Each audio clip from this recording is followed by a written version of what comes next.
ឆ្នាំថ្មីបកប៉ះបេះដូងធ្វើឲ្យកូនគិតដល់អនាគតមួយមិត្តភក្តិគេមានអ្នកថែរក្សា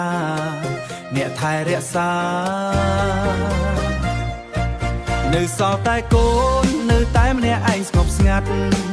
ម៉ែអើយម៉ែកូនមិនសុំអ្វីច្រើនតែសុំមានមនុស្សម្នាក់ដើរជាមួយជីវិត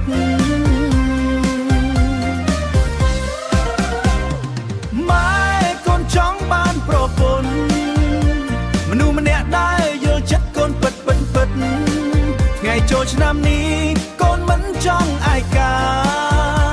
ចង់មានកាន់ដៃមើលភ្លើងពន្លឺជាមួយគ្នា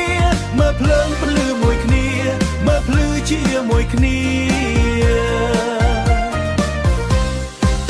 នៅវត្តថ្ងៃលេងកូនឃើញនារីម្នាក់ញញឹមស្រស់ដូចផ្កាបំភ្លឺបេះដូងកូនចង់ទៅនិយាយតែខ្លាចបត់ដេសេតសូបយពាក្យសែសូមបីតែពាក្យសាមញ្ញក៏មិនហ៊ាននិយាយម៉ែអើយម៉ែបើសិនជាមានថ្ងៃណា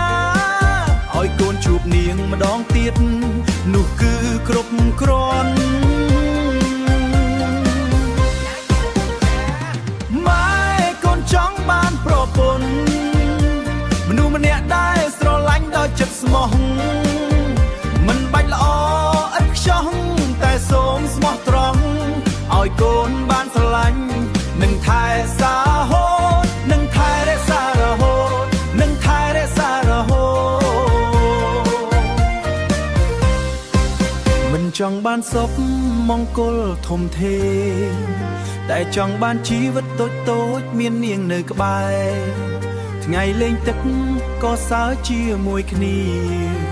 ថ្ងៃធម្មតាក៏មានន័យពេញបេះដូងម៉ែកូនចង់បានប្រពន្ធមនុស្សម្នាក់ដែលខ្លាចជាគ្រួសារថ្មីឆ្នាំនេះ